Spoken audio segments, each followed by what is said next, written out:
घरात बांधलेला कोळा खराब का होतो? जर तुम्ही बांधलेला कोळा खराब झाला असेल तर ताबडतोब हे काम करा, नाहीतर होतील भयंकर परिणाम. तुमच्या घराच्या दाराला बांधलेला कोळा अचानक काळा पडतो का? जर असं होत असेल तर हा व्हिडिओ शेवटपर्यंत नक्की बघा, कारण आज मी सांगणार आहे अशी सत्य माहिती जी अनेक लोक दुर्लक्ष करतात आणि नंतर त्याचे परिणाम भोगावे लागतात. नमस्कार भक्तांनो, तुमचा आई तुळजाभवानी यूट्यूब चॅनलवर स्वागत आहे, जिथे आपण बोलतो देवीची रहस्य, परंपरा आणि आपल्या आजी आजोबांची दिलेली अमूल्य ज्ञान. आजचा विषय साधा वाटतो, पण यामागील सत्य फार खोल आहे. कोळ्याचं धार्मिक आणि आध्यात्मिक महत्त्व. आपल्या हिंदू संस्कृतीत कोहळा म्हणजे फक्त भाजी नाही. कोहळा म्हणजे नकारात्मक शक्ती, वाईट नजर थांबवणारी वस्तू, बाधा ओढून घेणारी रक्षक. म्हणूनच घराच्या मुख्यद्वारावर, देवघरात, दुकानात, कोणत्याही व्यवसायात कोळा बांधला जातो. आपल्या पूर्वजांचा विश्वास होता की घरावर आलेली वाईट नजर कोळ्यावर आधी पडते. पण मग प्रश्न पडतो, जर तो संरक्षण देतो तर तो खराब का होतो? कोहळा खराब होण्याची खरी कारणे.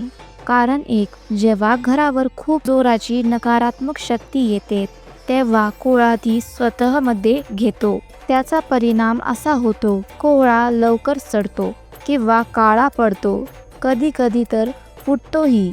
कारण नंबर 2. चुकीच्या वेळेला बांधलेला कोहळा. शास्त्र सांगतो मंगळवार, शनिवार सकाळी किंवा संध्याकाळी देवीचं नाव घेऊन लाल किंवा काळ्या कपड्यात बांधायला पाहिजे.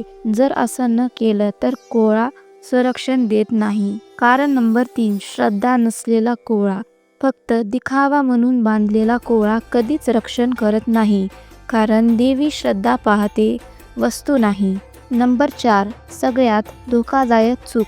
आता लक्ष घेऊन ऐका. जर कोहळा खराब झाला, फुटला किंवा काळा पडला आणि तरीही सुद्धा तो तसाच घरात ठेवला तर परिणाम होतात. घरात विनाकारण भांडणं होतं, मनाची अशांती, अचानक आजारपण, पैसे अडकणे किंवा कामात अपयश येणे. हा कोहळा वाईट शक्ती धरून ठेवतो आणि तो वेळेवर काढला नाही तर ती शक्ती परत घरात पसरते.